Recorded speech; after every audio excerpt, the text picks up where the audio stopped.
Hey everyone, hope you're doing great. Welcome back to my channel. In today's video, we'll dive into what if Deku never became a hero.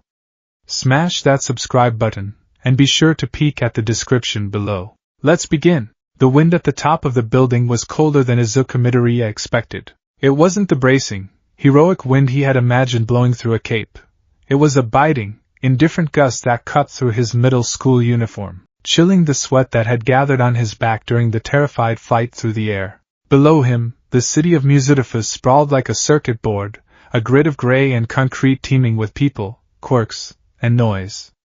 But up here, there was only silence and the wheezing breath of a skeleton. Izuku stood frozen, his green eyes wide, trembling as they locked onto the figure before him. The steam was still dissipating, curling off the emaciated frame of the man who had, only seconds ago, been the colossal symbol of peace. All Might.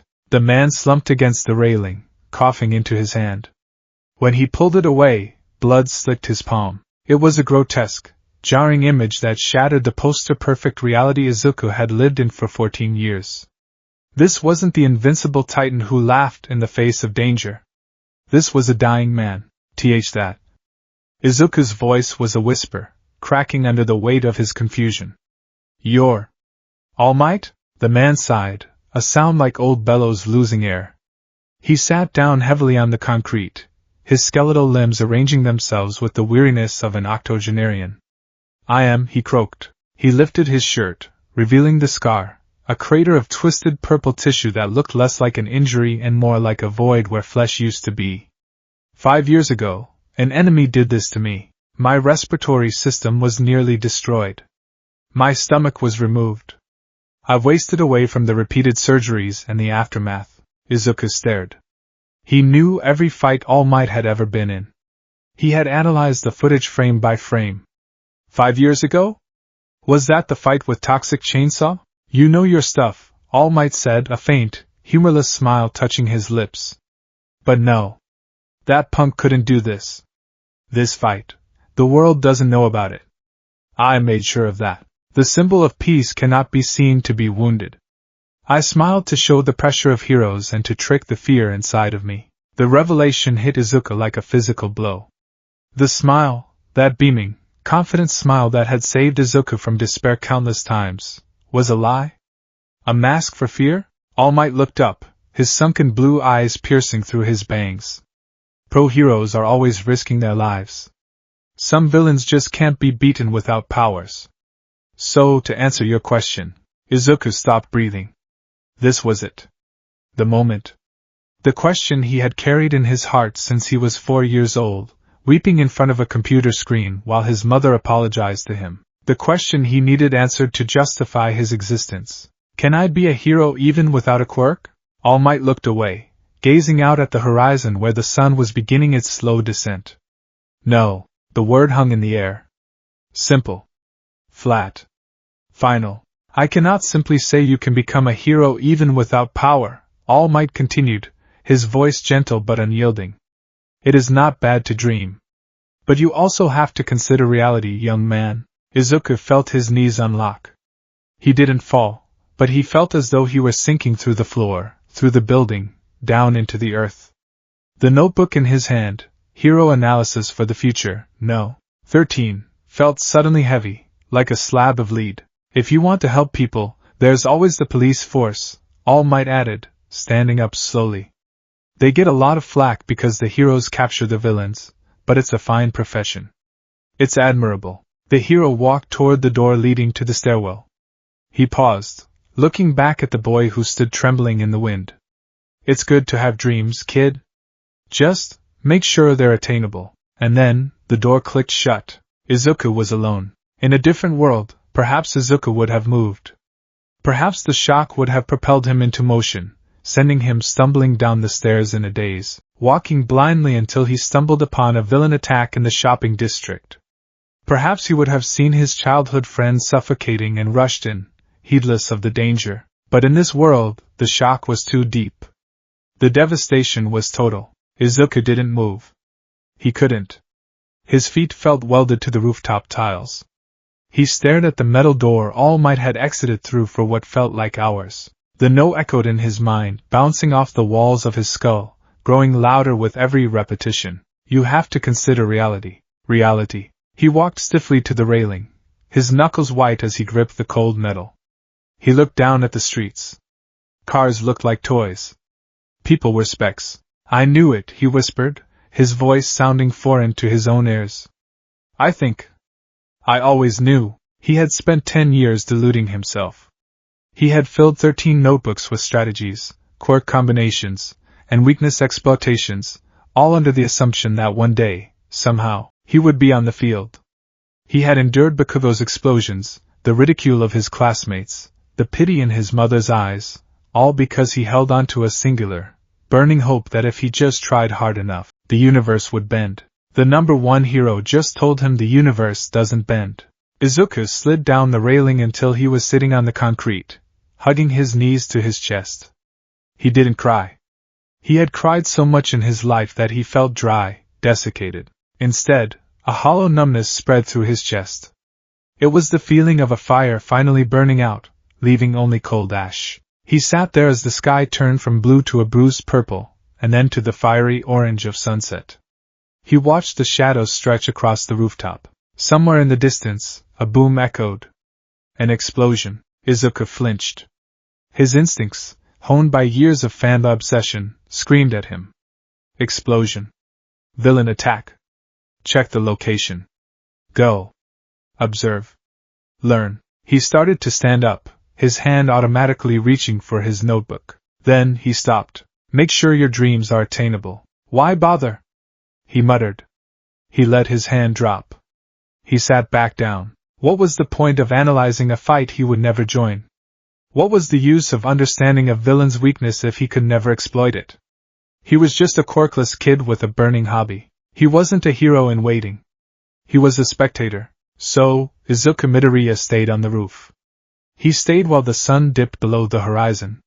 He stayed while the sirens wailed in the distance, screaming toward the Tatooine shopping district. He stayed until the air grew cold enough to make him shiver violently. Only then, when the streetlights flickered on, did he finally stand up. He dusted off his trousers, picked up his yellow backpack, and walked to the stairwell door. He felt lighter, but not in a good way. He felt lighter because a massive part of him, the part that held all his hope, had been carved out and left behind on the concrete. The Tatooine shopping district was an inferno. Flames licked the sides of the buildings, shattering windows and sending plumes of black smoke into the evening sky. The heat was oppressive, forcing the gathered crowd to press back against the police barricades. In the center of the chaos, a monster made of sludge roared, its liquid body shifting and churning. It held a hostage, a boy with ash-blonde hair, whose palms were popping with uncontrolled explosions that only served to fuel the fires around them. Katsuki Bakugo was suffocating. Sludge forced its way into his mouth and nose, burning his throat. His vision was blurring, swimming with tears of rage and terror. He thrashed, letting off explosion after explosion, but the villain was fluid. The blasts just passed through him, or were absorbed. Where are they? Katsuki screamed internally. Where are the heroes? His eyes, wide and bloodshot, darted frantically around the perimeter. He saw Death Arms, the punch-heavy hero, standing uselessly by the flames. I can't get close, the hero shouted, shielding his face.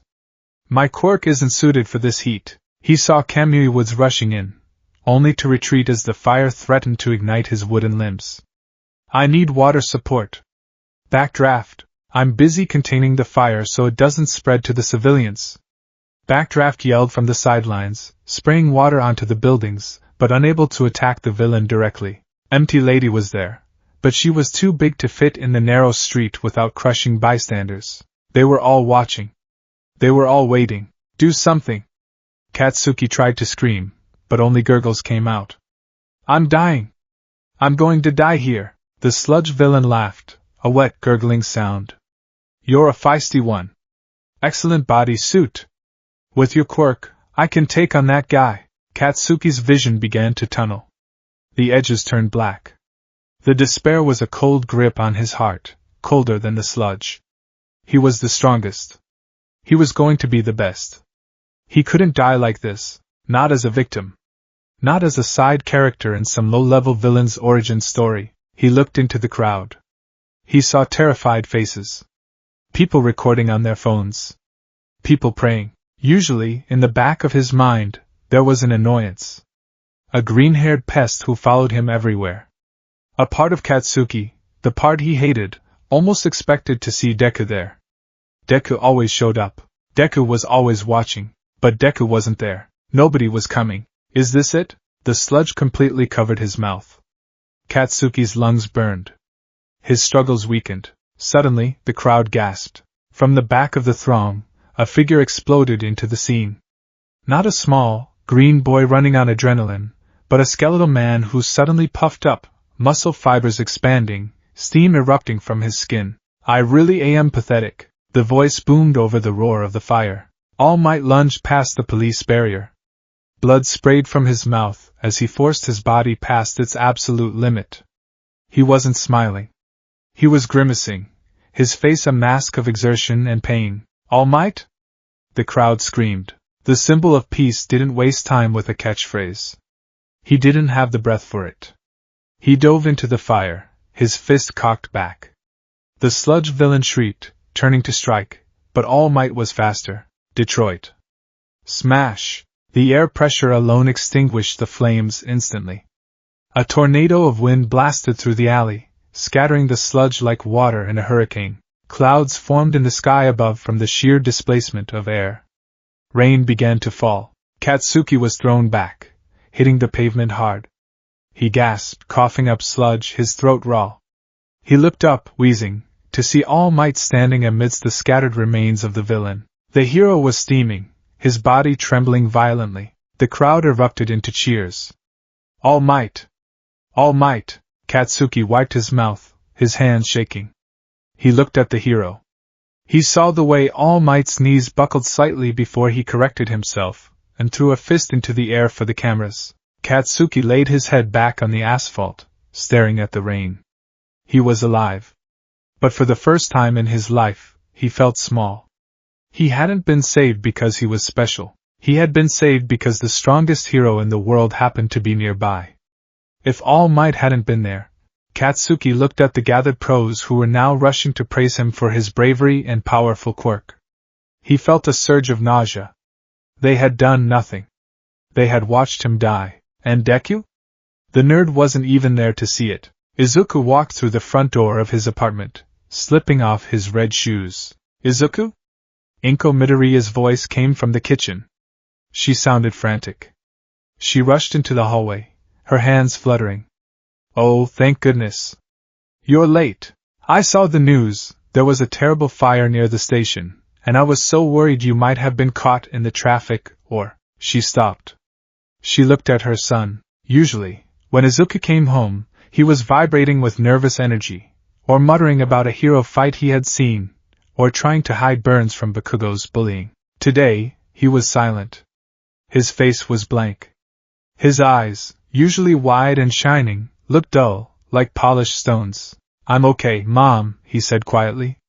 I just took the long way home. Are you hungry? I made katsudon, she offered, sensing something was wrong but unsure how to bridge the gap. I'm not really hungry, Izuku said. He walked past her toward his room. I think I'm just going to go to bed. Izuku, wait, Inko said, pointing to the television in the living room. Did you see? All Might was in Yuzurifu. He saved a student. Izuku froze. His hand hovered over the doorknob of his bedroom. He saved a student. Slowly, morbid curiosity pulling at him, Izuku turned and walked into the living room.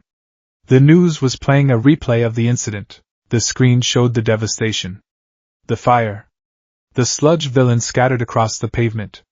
And there, standing tall, was All Might. We have confirmed reports, the news anchor was saying, that the victim was a local middle school student, Katsuki Bakugo. He is currently being treated for smoke inhalation but is expected to make a full recovery. Witnesses say the pro-heroes on scene were unable to act until All Might arrived. Izuku watched the footage. He saw the timestamp in the corner of the screen, 4:15 p.m. Izuku looked at the clock on the wall. It was now 6:30 p.m. He did the math in his head instantly. He had been on the roof with All Might around 4 p.m. All Might had left him there. If Izuku had left the roof immediately, he would have been walking past the shopping district right when the attack started. He would have been there. He watched the replay again. He saw the terror in Bakugo's eyes before All Might struck. He saw the paralysis of the other heroes. Kaken could have died, Izuku thought. The thought was cold, detached, and I wasn't there. A strange sensation washed over him. In his imagination, in the version of himself that still believed in fairy tales, he pictured himself running in, throwing his backpack, clawing at the sludge, trying to save Kaken. But then, All Might's voice cut through the fantasy. You have to consider reality. If he had run in, what would have happened? He had no quirk, no strength. The heroes, Death Arms, Kamui Woods, they had quirks, and they couldn't do anything. If Izuku had run in, he wouldn't have saved Kaken. He would have just been another hostage. He would have made All Might's job harder. He might have gotten them both killed. It's good that All Might was there, Izuku said softly. Inko looked at him, worried. Izuku? If he hadn't been there, nobody else could have done it. Izuku turned away from the TV. I'm going to my room now. He closed the door behind him and locked it. The room was a shrine. Posters of All Might covered every inch of wall space. Action figures lined the shelves. Bedsheets, limited edition prints, memorabilia collected over a decade of obsession. Everywhere he looked, the symbol of peace smiled back at him. I am here! I am here! I am here! But you weren't, Izuku whispered to the poster on his door. Not really. He walked over to his desk. There, sitting in the center, was the scorched notebook. Hero Analysis for the Future, number 13. The one Bakugo had exploded and thrown out the window earlier that day. The one Izuku had fished out of the koi pond. It was still damp. Izuku sat down. He opened the book. The pages were crinkled, the ink slightly run. He turned to the page he had started that morning, a sketch of Empty Lady and Kamui Woods. He picked up a pen. He hovered it over the page. Usually, he would write notes on how they could improve. How Kamui Woods could use his lacquer chain faster. How Empty Lady needed to be mindful of collateral damage. Instead, Izuku closed the book. He opened his desk drawer. Inside were 12 other notebooks. A lifetime of study. He placed number 13 on top of the stack. Then, he reached for a cardboard box in his closet. He started with the figures. The Silver Age All Might. The Golden Age All Might. The Rare Young Age All Might with the cape. He wrapped them carefully in newspaper and placed them in the box. He moved to the posters. He carefully peeled the tape from the corners, rolling them up one by one. The walls, once vibrant and loud, became bare and cream-colored. The room grew larger, colder, and emptier. He worked methodically. He didn't cry. Tears were for people who still had hope to lose. This was just cleaning. When the walls were bare and the shelves were empty, Izuku sealed the box with packing tape. He shoved it deep into the back of his closet, behind his winter coats. He sat back at his desk. The surface was clear, except for a single sheet of paper. The career aspirations form. It was due tomorrow. He looked at what he had written in pencil earlier that week. First choice, Yui High School Hero Course. Izuku picked up his eraser. He rubbed the paper. The graphite smeared, then vanished. He rubbed until the paper was almost thin, erasing the word hero from his future. He blew the eraser dust away. He picked up his pen. His hand didn't shake. First choice, UA High School General Education Department. Second choice, Aldera High General Studies. He stared at the words. They looked mundane. They looked boring. They looked safe. It's attainable, Izuku said to the empty room. He turned off the lamp and crawled into bed. For the first time in years, he didn't dream of flying. He didn't dream at all. The next morning, Aldera Junior High was buzzing. The news of the sludge villain incident was on everyone's lips. Specifically, the fact that Katsuki Bakugo had been the victim. When Bakugo kicked the door to the classroom open, the room went silent. He walked to his desk with a dark scowl, his shoulders hunched. He looked like a walking stick of dynamite that had a short fuse. Hey, Bakugo! One of the lackeys called out cautiously. Saw you on the news, man. You were in the middle of it. That was crazy. Yeah, another chimed in. You held out against that villain for so long. And then All Might showed up? You're practically famous. Shut up, Bakugo growled. He slammed his bag onto his desk. Don't talk to me. The class settled down, sensing the murderous aura radiating off him. Izuku walked in a moment later. The class shifted their attention. Usually, this was the part where someone made a joke. Here comes Deku. Hey Deku, did you see your boyfriend getting eaten? But Izuku didn't look at anyone. He walked with his head up, but his gaze was unfocused. He walked straight to his desk, sat down, and pulled out a textbook. He didn't look at Bakugo, who was waiting for it. Waiting for the nerd to come running up, asking Kaken, are you okay? That was scary. Did you see All Might? Bakugo was ready to scream at him. He was ready to tell him to piss off. He needed to yell at someone to purge the feeling of helplessness that was still clinging to his skin like slime, but Izuku didn't speak. He didn't even glance in Bakugo's direction. The homeroom teacher entered. All right, settle down. I need those career forms. Pass them to the front. The papers rustled. The stack moved up the rows. When the teacher got to the stack from Izuku's row, he flipped through them. He paused at one. Midoriya? The class went quiet. They expected the punchline. Midoriya, you still put hero course? The teacher adjusted his glasses. He looked at Izuku with a strange expression. Surprise? Relief? Yui General Education, the teacher read aloud. And Police Academy prep courses for your electives? The class broke into whispers. General Ed? Deku gave up? Finally. Police? Like a cop? Guess he finally looked in a mirror. Bakugo whipped his head around. He stared at the back of Izuku's head. General Education? For as long as Bakugo could remember, Deku had been chasing him. Deku had been spouting nonsense about being a hero. Even yesterday, in this very room, he had claimed he was going to try for the hero course. What changed? Bakugo felt a surge of irrational anger. Why was he angry? This was what he wanted. He wanted the pebble out of his path. He wanted the nerd to know his place. So why did it feel like Izuku hadn't stepped out of the way, but rather, walked off the board entirely? Izuku ignored the whispers. He stared at the chalkboard. He wasn't memorizing the lesson. He was thinking about patterns. The sludge villain, he thought. Fluid body. Immune to physical trauma. Weakness. Likely the eyes or mouth, the only solid parts needed for sensory input. Or dilution. If firefighters had been there, a high-pressure hose would have scattered him faster than All Might's wind pressure, with less collateral damage. Why didn't the heroes on scene think of that? Kamui Wood's panic. Fear of fire. Death arms. Reliance on brute strength. Lack of tactical flexibility. Empty lady vanity? Or genuine restriction due to size? They were inefficient. Izuku blinked. The thought was critical. Harsh. Unlike him, they were inefficient, he thought again. And because they were inefficient, a child almost died. He pulled out a notebook. Not a hero notebook. A plain, lined school notebook. He wrote the date at the top. Then he wrote, Case Study, Tatooine's Sludge Incident. Problem, lack of quirk compatibility among responding heroes led to a stalemate. Solution, rapid analysis of villain physiology should be prioritized over perimeter control. Police on scene should carry basic elemental suppressants, foam, dissolvents, to support heroes when quirks fail. Izuku wrote. The words flowed out of him.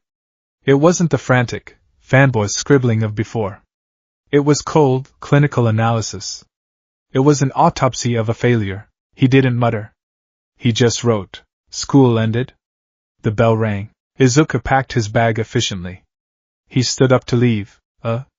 Deku. Izuku stopped. He turned. Bakugo stood there, blocking the aisle. His hands were in his pockets, his posture aggressive. But his eyes were searching. What's with the form? Bakugo demanded. You trying to pull something? Izuku looked at Bakugo. Really looked at him. Yesterday, looking at Bakugo felt like looking at the sun, blinding, painful, inevitable.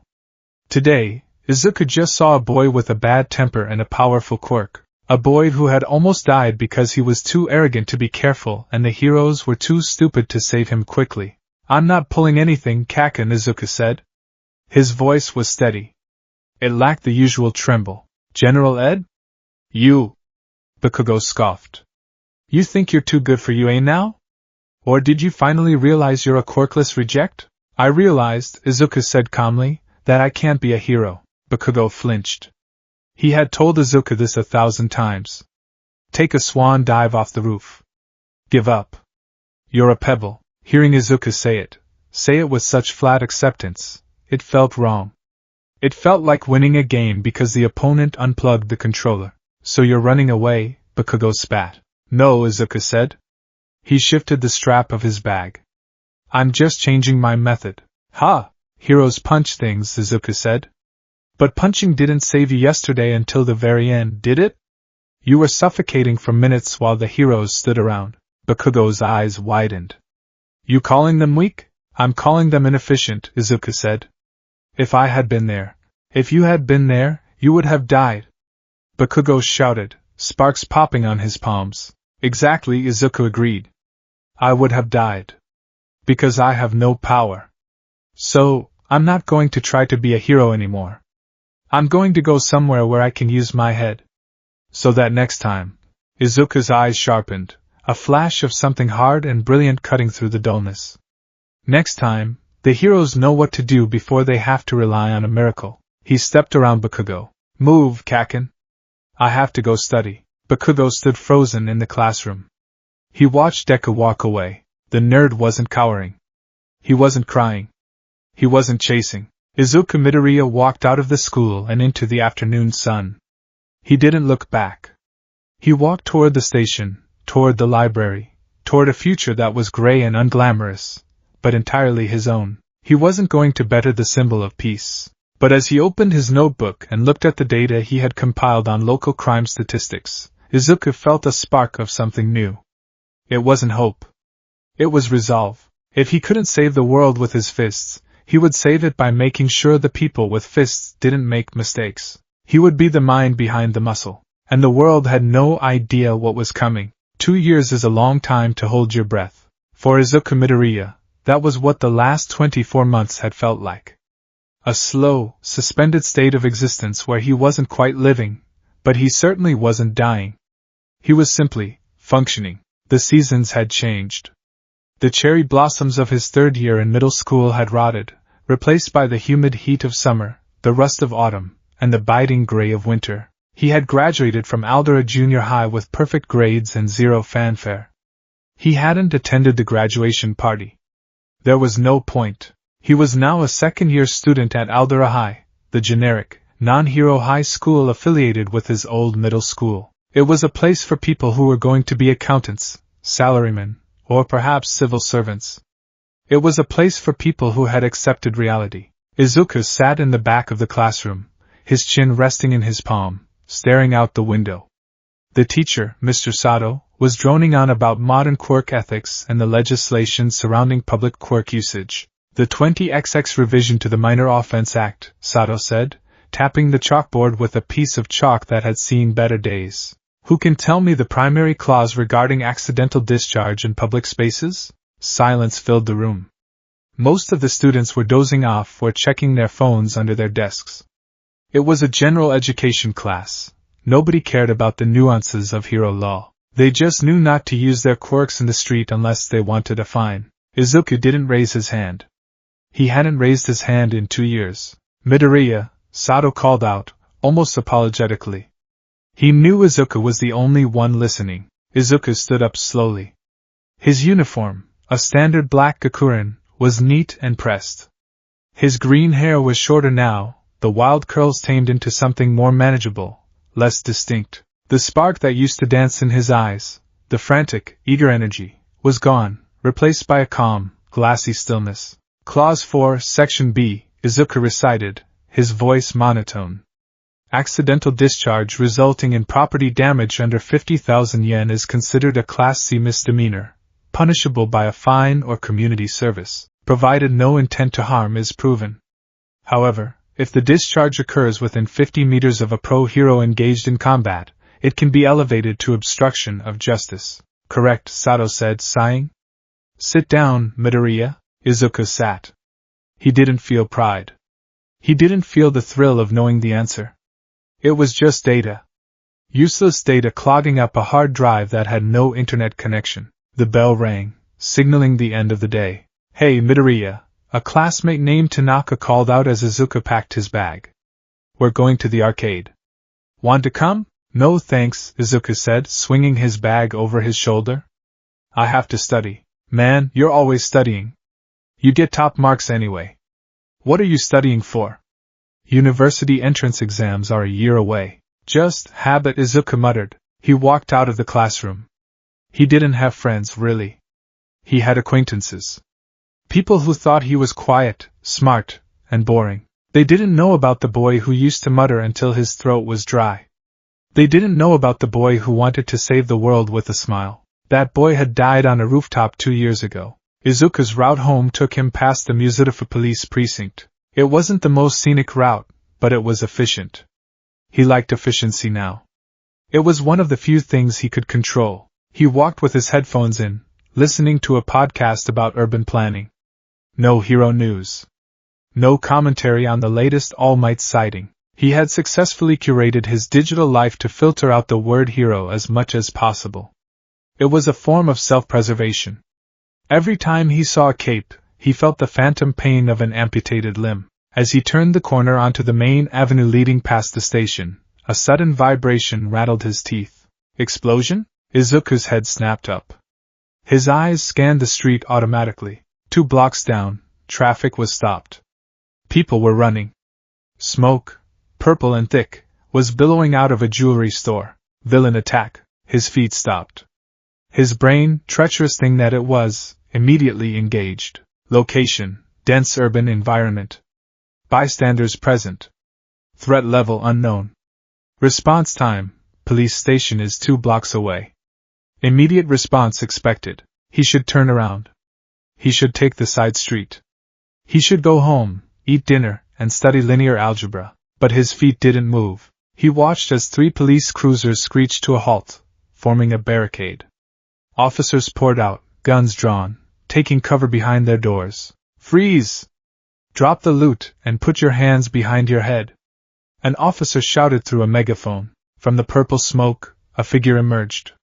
He was tall, wearing a reflective suit that looked like it was made of shattered mirrors. He held a duffel bag in one hand. Out of my way, coppers! The villain shouted. His voice sounded strange, distorted, as if coming from 3 directions at once. The villain raised a hand. The air around him shimmered. Open fire!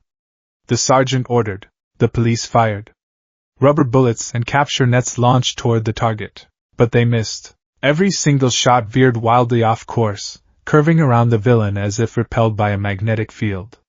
The bullets struck the pavement, the store windows, the lampposts. What the hell? An officer yelled, reloading. My aim was dead on. The villain laughed, a jagged, echoing sound. You can't hit what isn't really there. He waved his hand again. The street itself seemed to warp.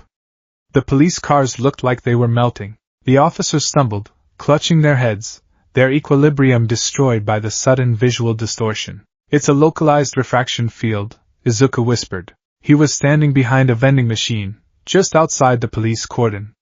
He hadn't meant to get this close. But the puzzle was right there, demanding to be solved. He's not deflecting the bullets, Izuku murmured to himself, his eyes narrowing as he tracked the villain's movements.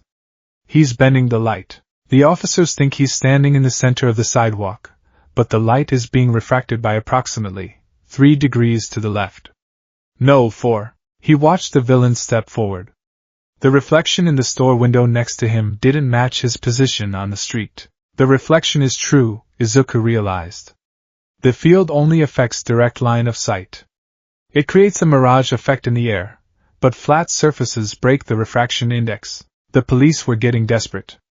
The villain, let's call him Prism, was advancing, firing beams of concentrated light from his palms that scorched the paint off the cruisers. Hold the line! A man in a trench coat and hat ran out of the station. It was Detective Naomasa Tsukauchi. Izuku recognized him from the news reports of the USJ incident a few months back, the only time he had broken his no-hero news rule, because it had been so catastrophic. Tsukachi looked exhausted. He pulled out his revolver, aiming steady. "Surrender now! Make me, Fedora!" Prism taunted. Tsukachi fired. The bullet whizzed past Prism's ear, missing by inches. "Damn it," Tsukachi cursed. "It's a visual quirk. He's shifting his image." "He's not shifting his image," Izuku said. It wasn't a whisper this time. The frustration of watching the inefficiency had boiled over. It was the same feeling he had when he saw someone trying to push a pull door.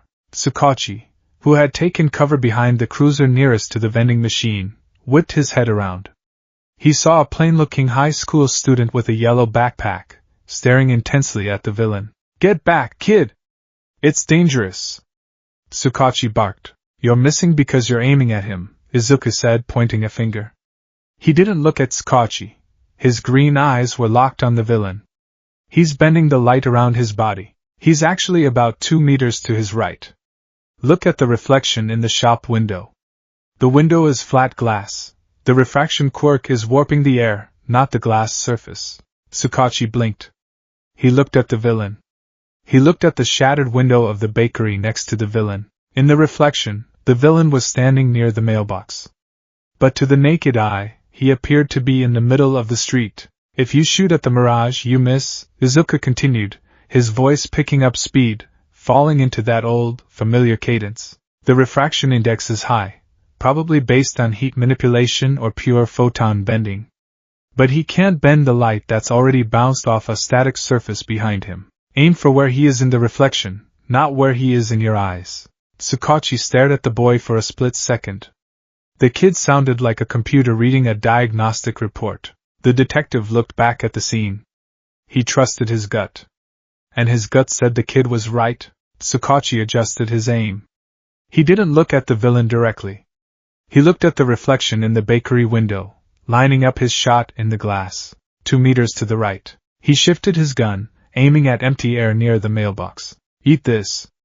Prism shouted, charging up a beam. Tsukachi squeezed the trigger. Bang! The bullet didn't miss. It struck Prism directly in the shoulder. "Arg!" The villain screamed, spinning around. The impact broke his concentration. The shimmering air around him snapped back to normal, revealing his true position, exactly where Tsukachi had aimed. "He's visible! The quirk is down!" Tsukachi shouted. "Move in!" The officers swarmed. Without his visual distortion, Prism was just a guy in a shiny suit. He was tackled, tossed, and cuffed within 10 seconds. The adrenaline began to fade. The purple smoke dissipated. Tsukachi holstered his gun, letting out a long breath. He rubbed the back of his neck, feeling the tension headache that had been brewing all day finally spike. Aim for the reflection. He turned around to thank the civilian. But the space behind the vending machine was empty. Tsukachi frowned. He scanned the crowd of onlookers that had gathered. He saw a flash of a yellow backpack disappearing around the corner, blending into the sea of pedestrians. "Sansa!" Tsukachi barked at the cat-headed officer nearby. "Yes, detective? Handle the booking. I need to go find a witness." "A witness?" "But we caught him. Not for the crime," Tsukachi said, buttoning his coat. "For the solution." Izuku walked fast. His heart was hammering against his ribs, not from fear, but from a strange, sickening mix of excitement and shame. I shouldn't have done that.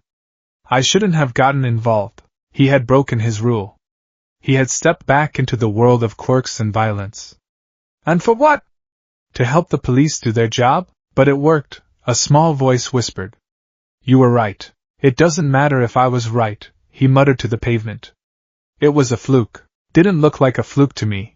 Izuku froze. He was 2 blocks away, in a quieter residential street. He turned around slowly. The man in the trench coat, Detective Tsukachi, was standing there, slightly out of breath. He didn't look angry. He looked curious. "You're fast, kid," Tsukachi said, walking closer. "You disappeared before I could say thank you." Izuku gripped the straps of his backpack. I didn't want to be in the way. I have to get home. My mom is waiting." "I'm sure she is," Tsukachi said. He stopped a few feet away, maintaining a respectful distance. I'm Detective Naomiya Tsukachi.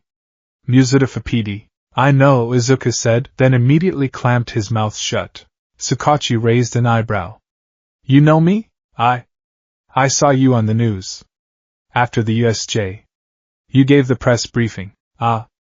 Right. Tsukachi studied the boy. Green hair. Freckles. An air of melancholy that seemed too heavy for a teenager. You analyzed that villain's quirk in about 30 seconds. My men were pinned down for 5 minutes. It was obvious, Izuku deflected, looking at his shoes. The geometry didn't match. Obvious to you, maybe? Not to us. Tsukachi reached into his pocket. Izuku flinched, expecting a citation for interfering with police business. Instead, Tsukachi pulled out a notepad. What's your name, son? Am I in trouble? No. Quite the opposite. You saved my officers from getting scorched. Tsukachi smiled, a tired but genuine expression. I just want to know who the sharpshooter is. Izuku hesitated. Midoriya. Izuku Midoriya. Midoriya, Tsukachi repeated, writing it down. Are you a UA student? No. The word came out harder than intended. Aldera High. General education. General ed, huh? Tsukachi looked at him, searching for something. With an eye like that, I would have pegged you for the hero course. Support course at the very least. I don't have a quirk, Izuku blurted out. The silence that followed was heavy. Izuku waited for the pity. He waited for the "oh, I'm sorry" or the awkward shifting of eyes. Tsukachi didn't blink. I see, that was it. Just I see. Well, Midoriya-kun, Tsukachi said, closing his notebook. Quirk or not, you have a talent. That villain, Prism, he's a B-rank criminal we've been chasing for 3 weeks. He's robbed 4 banks. We couldn't figure out how he was evading our sensors.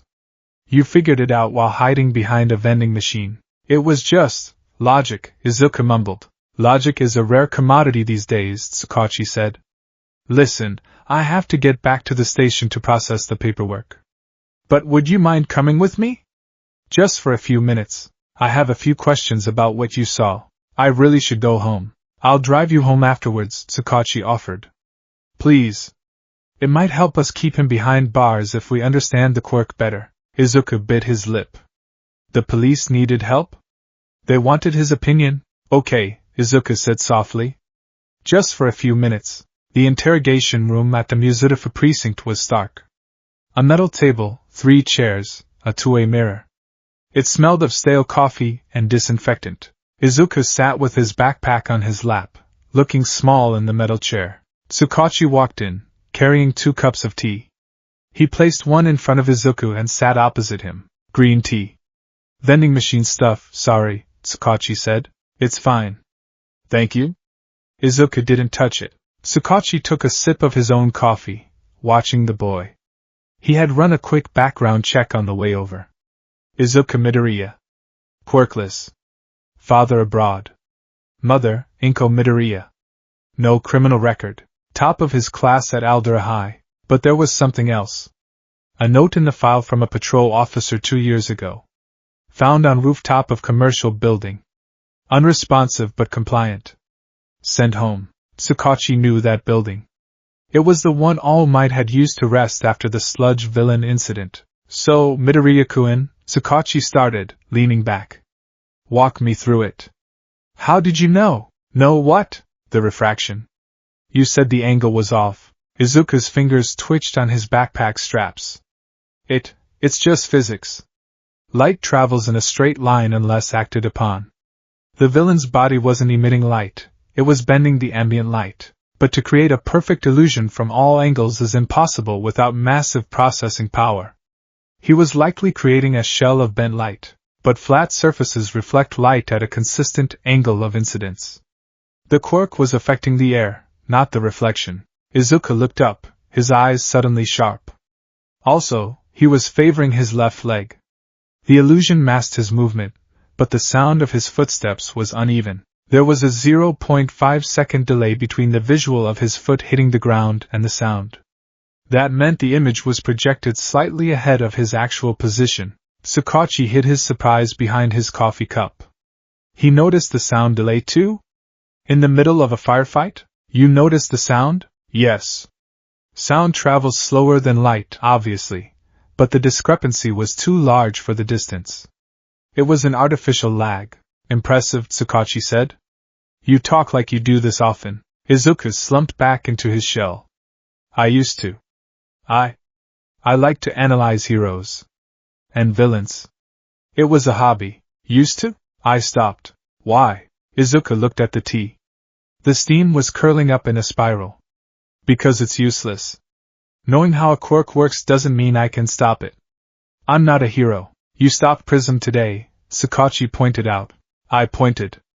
You shot him. If you hadn't pointed, I would have been shot, Sakachi countered. In my book, that's an assist. Sakachi placed his hands on the table.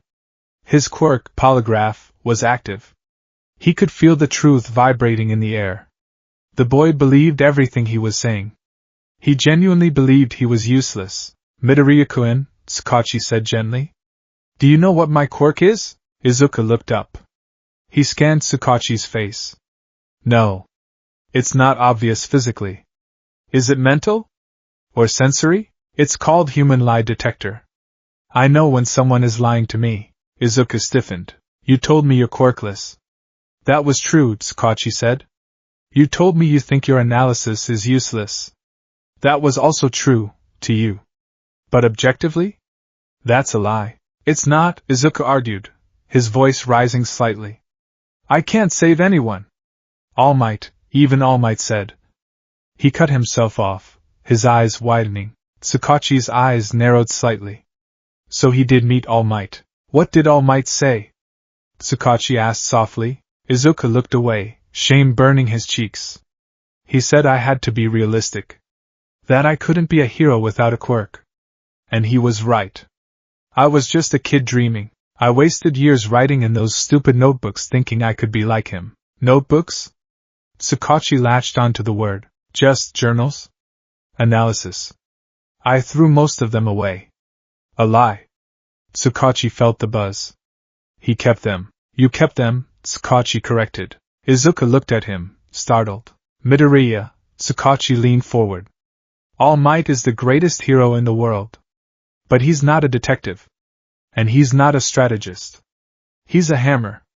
When you're a hammer, everything looks like a nail. Sakachi gestured to the one-way mirror. The police, we aren't hammers. We're the scalpel. We're the net. We have to be smarter than the villains because we aren't stronger than them. I can't punch a building into dust. If a villain shoots at me, I bleed. Just like you. Izuku listened, his breath catching. There are thousands of heroes out there, Sakachi continued. And most of them? They're idiots. Izuku blinked. What? They rely on their quirks, Sakachi said bluntly. They charge in. They break things. They forget about collateral damage. They forget about investigation. They capture the villain, wave to the cameras, and leave us to clean up the mess and build the court case. Do you know how many villains walk free because the heroes messed up the chain of evidence? Or because they didn't understand the quirk they were fighting and used excessive force? Sakachi picked up a file from the table, the report on Prism. Today, you did something no hero on the scene did. You stopped. You looked. You understood. That is a power, Midoriya. It might not be a quirk, but it is a power. Izuku felt a lump in his throat.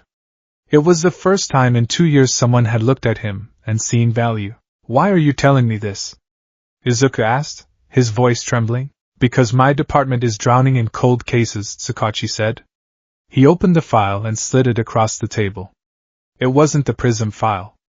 It was a stack of unsolved cases, villains with quirks we can't figure out. Patterns we can't see. We have manpower, we have guns, but we lack perspective. Sakachi took a pen out of his pocket and set it down. I can't make you a hero, Midoriya. I can't give you a license to fight. But the police force has a civilian consultant program.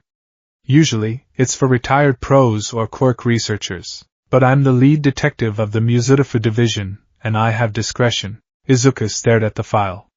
The top page showed a grainy photo of a bank robbery where the vault had been opened without being touched. "I'm offering you a job," Scotchy said. "An internship, technically. You come in after school a few days a week. You look at the footage we can't crack. You read the witness statements. You tell us what we're missing. You want me to analyze villains? I want you to be the brain. We'll be the muscle." Scotchy smiled. "Think of it as being the guy in the chair. Every good team needs a guy in the chair." Izuku reached out. His hand hovered over the file. For 2 years he had told himself that if he couldn't stand on the stage, he shouldn't be in the theater. But Scotchy was offering him a backstage pass. He was offering him a way to save people without needing to punch. Make sure your dreams are attainable. This was attainable. Izuku swallowed. "I might be rusty. I haven't done this in a while. Prism is in a cell because of you," Scotchy reminded him. "I think you'll shake off the rust pretty quick." Izuku picked up the pen. He looked at the file. Case 409, the silent alarmist. His brain didn't hurt anymore. The numbness in his chest cracked, just a little, letting a sliver of light in. "I'll try," Izuku said. "Good." Scotchy stood up. "Welcome to the force, Consultant Midoriya." Scotchy drove him home as promised. The car ride was quiet, but comfortable. When Izuku got out at his apartment complex, he bowed deeply. "Thank you, Detective. See you on Tuesday, Midoriya. Don't be late." Izuku watched the car drive away. He stood on the sidewalk for a moment, breathing in the evening air. It smelled like rain and city exhaust, but for the first time in a long time, it didn't smell like stagnation. He turned and walked toward the apartment building. But before he went inside, he stopped. He turned around and walked back toward the convenience store on the corner. He walked down the stationery aisle. He ran his fingers over the notebooks. He bypassed the bright, colorful ones he used to buy for his hero analysis. The red, the blue, the yellow. They felt childish now. He stopped at a stack of plain, black, hardcover notebooks. Professional. Serious. He picked one up. It felt solid in his hand. He bought it, along with a high-quality black pen. He walked home, his steps a little lighter. When he got to his room, he sat at his desk. He pushed his calculus homework aside. He opened the black notebook. On the first page, he wrote the date. Then, he wrote the title. Not Hero Analysis for the Future. That future was gone. He wrote, Criminal Quirk Analysis Counter-Strategy, File Number 1. He turned the page. Entry 1 Prism, Refraction Type, Weakness, Static Reflection. Audio Discrepancy. Countermeasure. Use sonic disruption to disorient, or paint grenades to coat the refraction field, rendering the mirage useless, he wrote. And for the first time in 2 years, the silence in his head was filled with the music of strategy. He wasn't a hero. He was a consultant. And he had work to do. 2 weeks later, the precinct was chaotic. Phones were ringing, officers were shouting, and the smell of burnt coffee was omnipresent. Izuku sat at a small, cluttered desk in the corner of the bullpen that Scotchy had cleared off for him. He was wearing his school uniform, but he had a lanyard around his neck that read Visitor/Consultant. He was staring at 3 monitors simultaneously. Detective, Izuku called out, not looking away from the screens. Scotchy, who was arguing with a sergeant about overtime pay, looked over. You got something on the Phantom Thief case? He's not teleporting, Izuku said, pointing at the screen with his pen. Look at the timestamps on the security feed from the jewelry store and the bank. They're 3 miles apart, but the robberies happened only 2 minutes apart. Right, that's why we think it's teleportation, the sergeant said dismissively. Warp gate or something. No, Izuku said. If it was a warp gate, there would be spatial distortion on the camera, or at least a visual cue. Look at the thief's gait. In the jewelry store, he favors his right leg. In the bank footage, look. Scotchy squinted at the screen. He's walking evenly. It's twins, Izuku said flatly. Or clones. But likely twins given the coordination. One hits the bank to draw the heroes, the other hits the store while the response is diverted. They have a shared consciousness quirk, or telepathy to coordinate the timing perfectly. The room went silent. Twins, Scotchy muttered. We've been chasing a teleporter for a month, and it's just twins. Check the birth registry for quirks related to hive mind or sensory link in the Musutifu area within the 20 to 25 age range, Izuku advised, typing on his keyboard. Cross-reference with petty theft records. A junior officer typed in the parameters. A ping sounded. The Yamazaki brothers, the officer gasped. Quirk, twin link. They can see through each other's eyes, and they live 3 blocks from the jewelry store, Izuku added. Tsukachi looked at the sergeant. The sergeant looked at Izuku, mouth agape. Get a squad, Tsukachi ordered, a grin spreading across his face. We're paying the Yamazaki brothers a visit. As the officers scrambled to gear up, Tsukachi walked over to Izuku's desk. Good work, Midoriya. Izuku didn't smile, but his shoulders relaxed. Just logic, detective. Keep this up, and I might have to start paying you a real salary, Tsukachi joked. I'm just glad to help. Tsukachi watched him return to his screens. The kid was still quiet. He was still intense. He still carried a heavy sadness in his eyes. But he was useful. And more importantly, he was engaged. But Tsukachi noticed something else. When the officers rushed out, guns on their hips, quirks ready, Izuku didn't watch them with envy anymore. He didn't look at them like they were gods. He looked at them like chess pieces. Rook to e4, Tsukachi thought, watching Izuku mark something on a map. The boy wasn't looking for a savior anymore. He was learning how to move the board. And somewhere in the city, a blond boy with explosions in his palms sneezed, unaware that the ghost he thought he had left behind was beginning to haunt the very system he sought to conquer. The world did not stop spinning just because Izuku Midoriya got off the ride. In fact, it seemed to spin faster, brighter, and louder than ever before. If the age of All Might was a steady, blinding noon sun, the dawning era was a sunrise that promised to burn even hotter. And at the center of that rising sun stood a boy who was everything Izuku had ever wanted to be, Mirio Togata. The screens in the break room of the Musutifu police precinct were tuned to the morning news. The headline was bold, flashing in red and white, UA's Big 3 debut. Le Million saves 20 in high-speed train incident. Izuku stood by the coffee machine, watching the footage. The camera quality was shaky, taken from a bystander's phone, but the charisma bled through the pixels. A bullet train had derailed due to a villain with a tectonic shift quirk. The metal snake was twisting off the tracks, threatening to plow into a residential district. Then he appeared, a blur of white and red cape fluttering not from wind, but from sheer momentum. Mirio Togata didn't just stop the train. He permeated through the wreckage, phasing through twisted steel to pull passengers out before the cars even hit the ground. He was laughing, a boisterous, reassuring sound that cut through the screams. Have no fear. Mirio's voice cracked slightly on the recording, youthful but powerful. Because I am here, he struck a pose. It was All Might's pose. The smile was All Might's smile. But there was something else there, too, a terrifying vitality. He wasn't a skeleton hiding a secret injury. He was a powerhouse in his prime. Kid's a natural, huh? Izuku didn't flinch. He just took a sip of his black coffee, no sugar, no milk. He had stopped liking sweets about a year ago.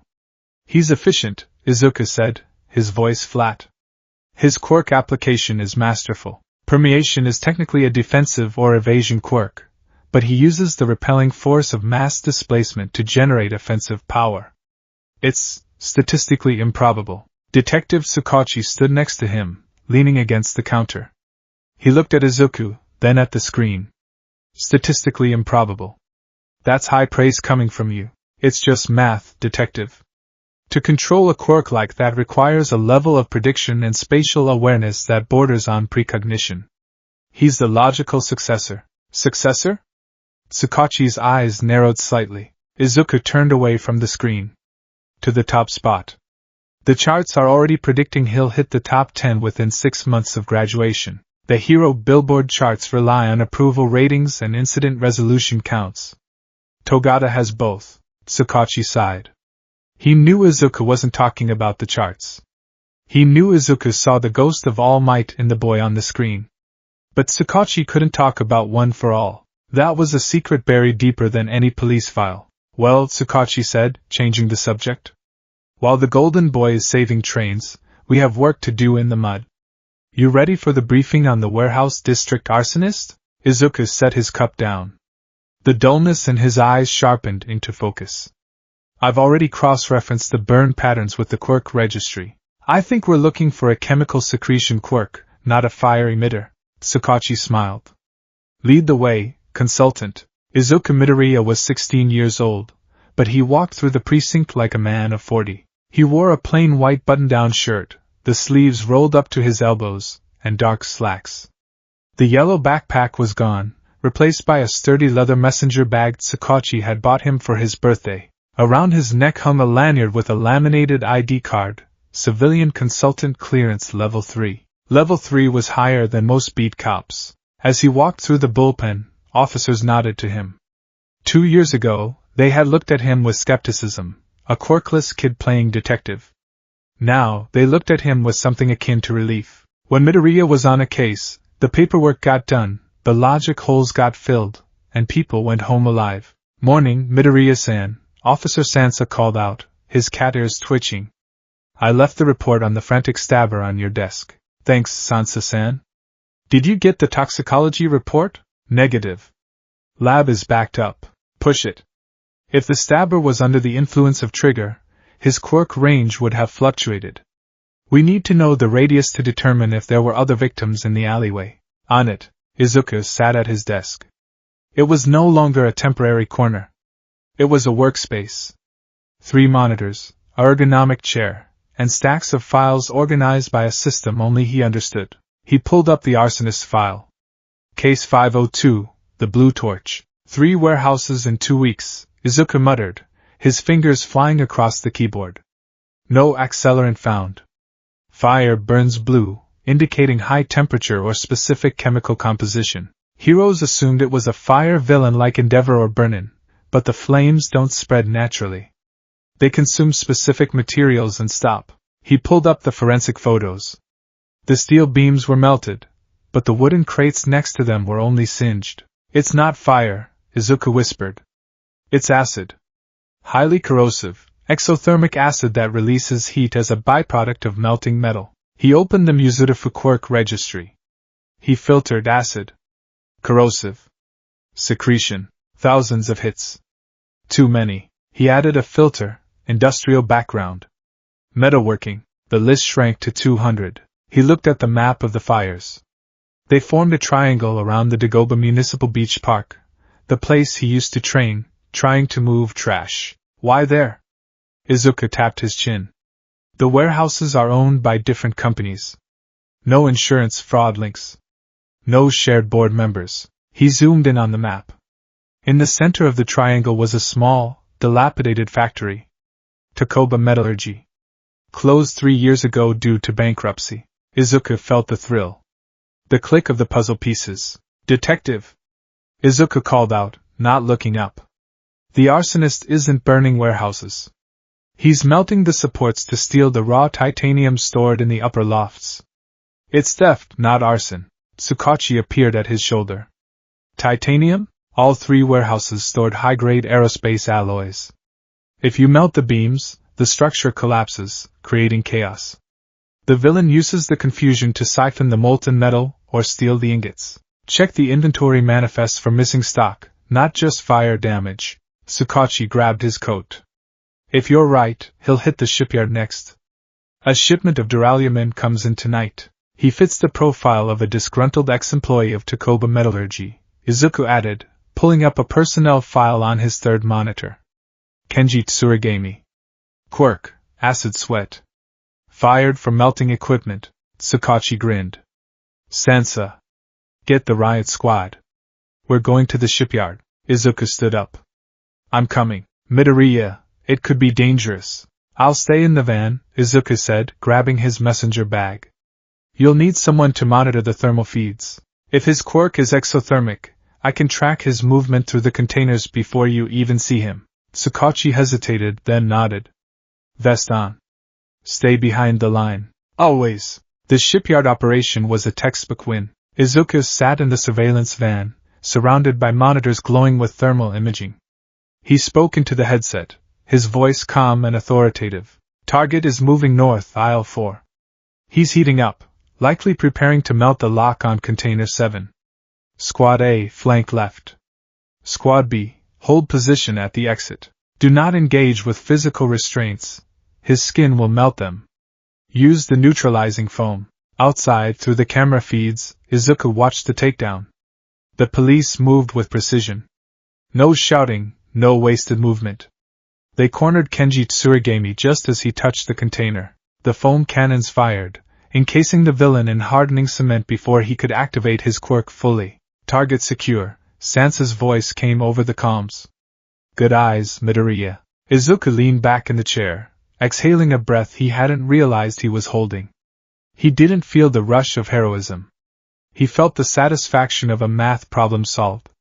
The equation balanced. 0 casualties. As the police began processing the scene, Izuku stepped out of the van to get some fresh air. The sea breeze at the shipyard was salty and cold. It reminded him of the beach park, of clean trash and empty dreams. Hey! You! The kid in the suit. Izuku turned. A pro-hero was landing nearby, Death Arms. The same hero who had failed to save Bakugo 2 years ago. This is a restricted zone, Death Arms barked, walking over with his heavy tread. Civilians need to clear out. The police are handling. I am the police, Izuku said, flashing his ID. Consultant Midoriya. Death Arms stopped. He squinted at the ID, then at Izuku. Recognition flickered in his eyes. Wait. You're that kid. The one from the sludge incident. The one who just watched. Izuku stiffened. The memory was a dull ache in his chest. I'm working, sir. Consultant? Death Arms scoffed. Since when do the cops hire high schoolers? Shouldn't you be studying or something? Leave the villain fighting to the pros. With all due respect, Izuku said, his voice icy, the pros weren't called until 10 minutes ago. We caught the villain 5 minutes ago. If we had waited for a hero agency to file the paperwork and mobilize, the suspect would have melted through the hull and escaped with 10 million yen in alloys. Death Arms bristled, stepping closer, looming over Izuku. Watch your tone, kid. You think sitting in a van makes you a hero? No, Izuku said, looking up. He didn't back down. He wasn't afraid of physical intimidation anymore. He had seen crime scene photos that would make Death Arms vomit. I don't think I'm a hero. I think I'm the person who makes sure you have a villain to arrest when you finally show up. You little, is there a problem here? Tsukachi's voice was sharp. He walked up, flanked by 2 officers. He didn't look at Izuku. He glared at Death Arms. Detective Death Arms grunted. Just telling your mascot to stay out of the way. Midoriya is the ranking tactical advisor on this operation, Tsukachi said, his voice brooking no argument.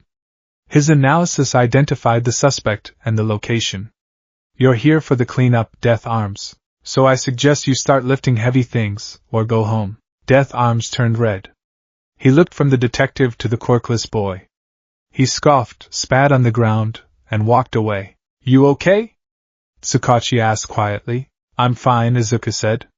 He adjusted his bag. He's not wrong. I'm not a hero. He's an idiot, Tsukachi corrected. Come on. Let's get ramen. My treat. The next day, Izuku had to go to UA High School, not as a student. Never as a student. The police had recovered a laptop from the shipyard villain that contained encrypted communications with a fence who specialized in support items. The encryption was military grade. The precinct's tech division was stumped. Tsukachi had pulled a favor. I know the principal at UA, he had said. Their support course has a student prodigy and a teacher, power loader, who owe us one. Take the drive over there. So, Izuku stood at the massive, daunting gates of UA High. The famous H barrier. He felt sick. Every brick of this school was built on dreams he had been forced to vomit up. Students in gray uniforms walked past him, laughing, talking about quirk training, complaining about homework. They walked with a lightness Izuku envied and despised in equal measure. He checked in at the security gate. Visitor pass for Izuku Midoriya, the robot greeted. Please proceed to the main office. Izuku walked the path. He kept his head down, clutching the hard drive case to his chest. Just deliver the drive. Wait for the decryption. Leave. He reached the main building. The hallways were wide and tall. He felt small here. Look out! Coming through! Izuku sidestepped just as a girl with pink dreadlocks and goggles zoomed past on rocket boots, crashing into a wall. Failure is the mother of invention! She screamed, laughing maniacally. Hatsum! No jet propulsion in the hallway! A voice shouted. Izuku blinked. May Hatsum. Support course. Quirk Zoom. Won the first-year innovation fair last year. He navigated around the smoking girl and found the support department office. He delivered the drive to Power Loader, a hero who looked like a construction excavator. Sakachi sent you? Power Loader asked, looking at the drive. Heavy stuff. Hatsum.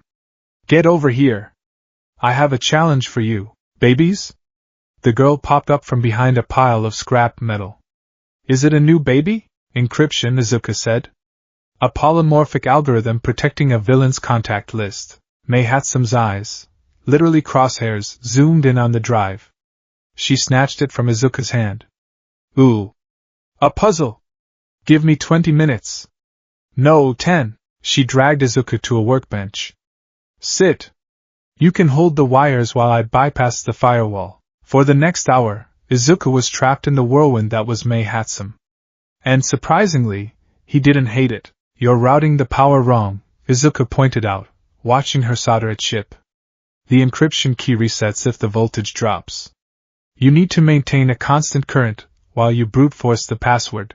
May looked at him, goggles up. You know circuits? I read a lot, Izuku said. And I know this villain's profile. He's paranoid. He would have a kill switch. I like you. May grinned, a smear of grease on her cheek. You have a brain. Most of the hero course meatheads just ask if I can make their punches explode bigger. You understand the finesse. They work together. For a brief moment, surrounded by wires and code, Izuku forgot where he was. He was just solving a problem. Done! May shouted, hitting the enter key. The screen flooded with data. We're in. Excellent, Izuku said, quickly plugging in a secure transfer stick. This is exactly what we needed. The fence's location is in the metadata. You're weird, May said, poking his chest. You're a high schooler, but you talk like a fed. Why aren't you in the support course?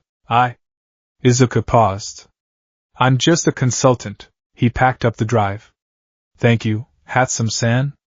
Power Loader Sensei. He practically ran out of the workshop. Being around May was exhausting, but it was also tempting. It was a world of logic and creation. A world he could have belonged to, maybe. He checked his watch. He needed to get this back to the precinct. He took a shortcut through the courtyard to get back to the main gate. The sun was setting, casting long shadows across the UA grounds. The students were leaving for the day. Izuku walked fast, head down. Deku? The voice was low, raspy, and stopped Izuku's heart in his chest. He froze. He knew that voice. He heard it in his nightmares. He heard it in the phantom explosions that sometimes rang in his ears. Slowly Izuku turned around. Katsuki Bakugo stood near the shoe lockers. He was wearing the UA uniform. Gray jacket, dark teal trousers, red tie loose around his neck. He looked taller.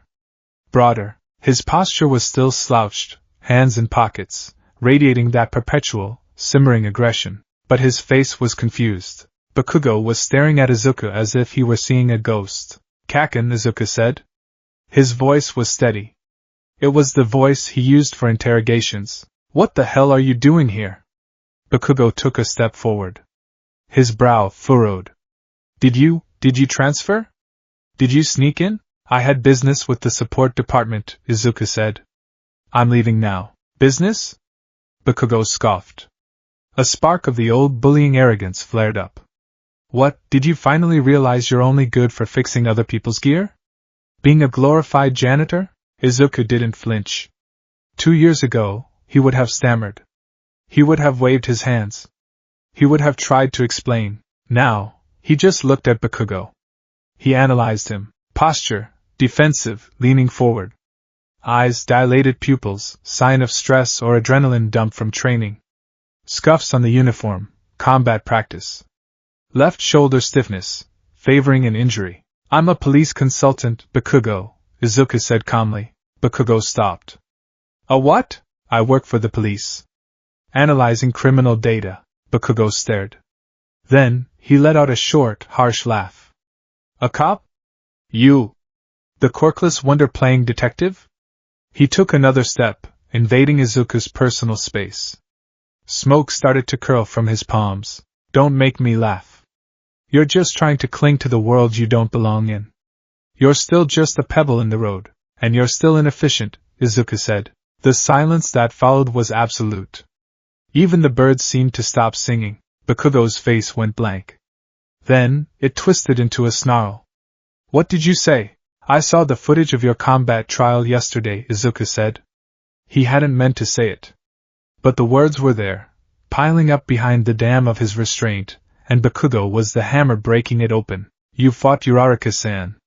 You won, but you used 3 times the necessary explosive force. You destroyed the structural integrity of the mock building. If that had been a real hostage situation, the debris would have killed the civilians on the 2nd floor. Bakugo's eyes widened. You were watching me? I watch everyone. It's my job. Izuku shifted the bag on his shoulder. You have amazing power, Kaken. You always have. But you fight like you're the only person in the room. In the real world, that gets people killed. Shut up, Bakugo lunged. His right hand came up, an explosion priming in his palm. It was instinct. It was the way he had always silenced Deku. Boom. The explosion didn't hit Izuku. Izuku hadn't dodged. He hadn't blocked. He had simply stepped sideways. It was a small movement. Calculated. He had watched Bakugo for 10 years. He knew the wind-up. He knew the tell, the twitch in the right pectoral muscle before the swing. Bakugo stumbled past him, his blast hitting empty air. Izuku stood behind him now. He didn't fight back. He didn't run. He just stood there, looking at Bakugo's back. You telegraph your right hook when you're angry, Izuku said quietly. You overextend. Bakugo spun around, breathing hard. His eyes were wild. He looked at his hand.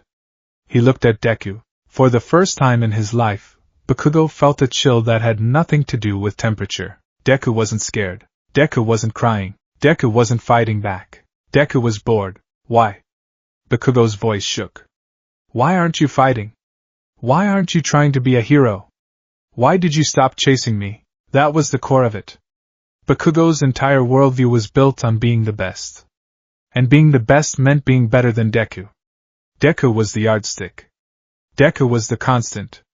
If Deku gave up, if Deku walked away, then what was Bakugo winning against? I'm not chasing you because we aren't in the same race anymore, Kaken, Izuku said. He adjusted his lanyard. The plastic ID card caught the light. You want to be the number 1 hero. The symbol of victory. Go ahead. Be that. Izuku turned to walk toward the gate. I just want to solve the puzzle. Don't walk away from me. Bakugo screamed. Fight me, coward! Consultant Midoriya.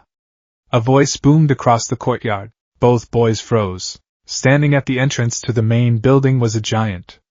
Not All Might. It was Eraserhead. Shota Aizawa. The underground hero looked tired, his scarf wrapped loosely around his neck. He glared at Bakugo. Bakugo, Aizawa said, his voice low and dangerous. Unauthorized use of quirks on school grounds against a civilian.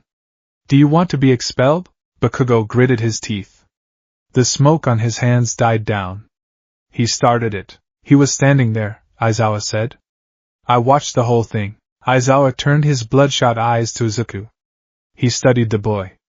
He had heard about the consultant from Tsukachi. The kid who cracked the prism case. The kid who found the Yamazaki brothers. Midoriya, Aizawa nodded. Detective Tsukachi is waiting for that drive. You should go. Yes, sir. Eraserhead-san. Izuku bowed respectfully. He didn't look at Bakugo again. He walked past Aizawa, past the security robots, and out the gate. Bakugo stood in the courtyard, trembling. He felt hollow. He had won every fight he had ever been in. He was the strongest in his class. He was going to be the best. But as he watched the green-haired boy disappear into the city crowd, Katsuki Bakugo felt like he had just lost. Izuku sat in the back of the taxi Tsukachi had sent for him. His hands were shaking. He clenched them into fists, digging his nails into his palms until the trembling stopped. It wasn't fear. It was adrenaline. It was the ghost of his old self screaming to be let out, screaming to shout back, to cry, to demand an apology. But he suffocated the ghost. He buried it under layers of logic and cold, hard facts. Emotion is inefficient. Anger clouds judgment. He took a deep breath. He pulled out his black notebook. He opened it to a new page. Subject Katsuki Bakugo, explosion, observation, emotional instability increasing. Reliance on brute force remains primary tactic. Telegraphs right hook when agitated. Susceptible to psychological disruption. Counter-strategy. Do not engage physically. Use provoke and evade tactics. Led into traps. Flash bangs effective against his sensitive eyes. Izuku wrote until the shaking stopped. When he arrived at the precinct, night had fallen. The city was lit up with neon and holograms. On the giant screen above the station, a news report was playing. Mirio Togato was shaking hands with the mayor. He was beaming, a golden aura seeming to radiate from him. I will do my best, Mirio said to the cameras. Plus ultra. Izuku walked into the station, into the smell of coffee and ink and justice. Welcome back, consultant, the desk sergeant said. It's good to be back, Izuku said, and he meant it. The world had its golden boy. It had its symbols. It had its explosions, but underneath the gold, there was rot. There were shadows. And in the shadows, you didn't need a cape. You needed a flashlight. Izuku Midoriya sat at his desk, turned on his monitor, and went to work. Somewhere in a bar in Kamino Ward, a man with hands covering his face watched a monitor. On the screen was a photo of the UA class roster. Katsuki Bakugo. Tamura Shigaraki scratched his neck. He looks angry. He looks like he could be broken. And the other one? Kurojiri asked, polishing a glass. The one investigating the shipyard? Shigaraki swiped the screen, bringing up a grainy surveillance photo of a boy with green hair entering the police station. The NPC, Shigaraki giggled. The glitch. Master says he's clever? Master says he's watching. Shall we eliminate him? No, Shigaraki said, his red eyes gleaming. Not yet. Let's see if the player 2 can handle the game over I've planned for the USJ. He crumbled the photo of Bakugo into dust. But keep an eye on the glitch. Sometimes, glitches crash the whole system. The coffee in the break room of the Musurifa precinct was sludge. It was thick, bitter, and had been sitting on the burner since the night shift clocked out, but Izuku Midoriya drank it like it was nectar. You're going to burn a hole in your stomach lining, kid, Detective Tsukachi remarked, walking past with a stack of files. That's your third cup. Caffeine increases synaptic firing speed by approximately 12%, Izuku mumbled, not looking up from his monitor. He was currently reviewing traffic camera footage from a hit-and-run involving a minor villain with a gigantification quirk. And I need the boost. The patterns in this getaway route are inconsistent. Inconsistent how? He turned left on 4th Street. Izuku pointed at the screen with his pen. But 4th Street has a low overpass. If he panicked and activated his quirk, he would have crushed himself. He knew the route. It wasn't a panic flight. It was a pre-planned extraction. Tsukachi smiled, shaking his head. It had been 3 months since he brought the boy in. The consultant title had started as a loophole to get a smart kid to look at cold cases. Now, the entire department relied on him. The detectives called him the oracle behind his back, though to his face, he was just Midoriya, or simply, the consultant. Suddenly, the red light above the bullpen door began to flash. A harsh, rhythmic siren cut through the hum of conversation. Level 4 alert. Izuku froze. His hand hovered over his keyboard. Level 4 was catastrophic. It meant multiple villain engagement, mass casualties, or a direct attack on a government facility. Officer Sansa burst through the doors, his feline ears flattened against his head. Detective! It's Yue! Izuku's blood ran cold. Yue? Tsukachi dropped his files. The main campus? No, sir! The unforeseen simulation joint. The rescue training facility. The sensors just tripped. We have confirmed reports of villain entry. Massive numbers. Communications are jammed. Get the riot squad. Mobilize the SWAT units. Tsukachi barked orders as he grabbed his trench coat. He looked at Izuku. Usually, this was where he told the kid to stay put. This was active combat. This was dangerous, but the comms were jammed. They were going in blind. Midoriya, Tsukachi said, his voice grim. Grab your laptop. You're riding with me. Izuku didn't hesitate. He slammed his laptop shut, shoved it into his messenger bag, and grabbed the police issue windbreaker from the back of his chair. He pulled it on as he ran. The back read police consultant in bold white letters. What's the class roster? Izuku asked as they sprinted toward the garage. Class 1A, Sansa yelled over the siren. Eraserhead and 13 are the instructors. And Togata? Tsukachi added as they reached the armored command van. Mirio Togata is there as a teaching assistant for his work-study. Izuku climbed into the back of the van, plugging his laptop into the vehicle's mainframe before the engine even turned over. Lemillion is there? That changes the odds. But if the villains attack knowing All Might acts as a teacher this year, they were expecting the symbol of peace. All Might isn't there, Tsukachi said, slamming the driver's door shut. He used up his time this morning resolving 3 incidents on his commute. He's at the lounge in the main campus, depowered.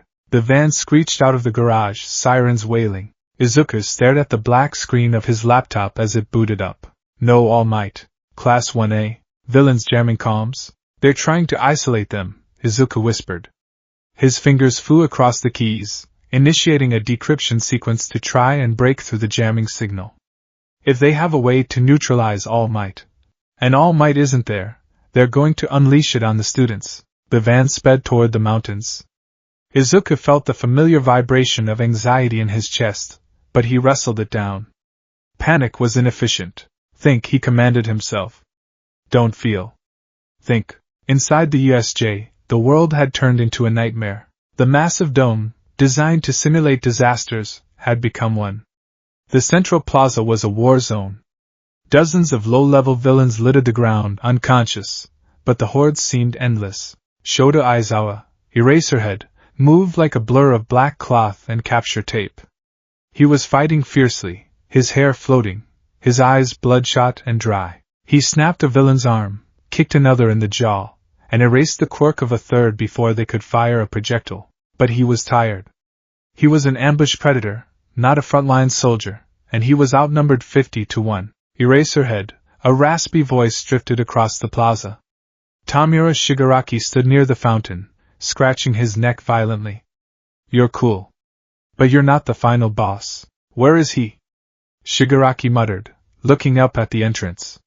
Where is All Might? I brought this whole party, and the guest of honor is late. Up on the entrance platform, 13 lay crumpled, her suit torn open by her own black hole quirk, warped back at her by the Miss Villain, Kurogyri. The students were scattered. In the ruined zone, Katsuki Bakugo blasted a villain through a wall. Die! He screamed, his palms sweating nitroglycerin. Kirishima was at his back. Bakugo! We need to regroup! Kirishima yelled. Shut up! I'm going for the warp guy. He's the way out. In the flood zone, Tsuyu Azui and Minoru Mineta were clinging to a ship, surrounded by aquatic villains. And in the center plaza, the Golden Hope of UA was fighting a losing battle. Mirio Togata, Lemillion, popped out of the ground, his fist colliding with the jaw of a massive, bird-headed monster. Pow! Power! Mirio shouted, his voice echoing. The creature, the Noma, didn't even blink. Mirio's eyes widened. He had hit that thing with enough force to shatter concrete. He had phased through the ground, used the repulsion velocity to launch himself like a missile, and connected cleanly. The Noma just stared at him with dead, fish-like eyes. Then it swung. A massive hand, the size of an engine block, swept through the air. Mirio activated his quirk instantly. The hand passed harmlessly through his torso. Close one! Mirio laughed, though the sweat on his brow was real. You're a tough customer. He sank into the floor again, popping up behind the Noma. He aimed a kick at the creature's kidney. Thwack! It felt like kicking a mattress made of steel. The flesh rippled, absorbing the impact completely. It's no use, Shigaraki giggled. That is the anti-symbol of peace. It has super regeneration and shock absorption. It was made to fight All Might at 100%. Your punches? They're just tickles. Mirio gritted his teeth. He was the strongest student in UA. He was the closest thing to number one. But his quirk was technical. His strength was human. He relied on momentum and prediction. I can't hurt it, Mirio realized with a jolt of terror. I can stall it. I can dodge it.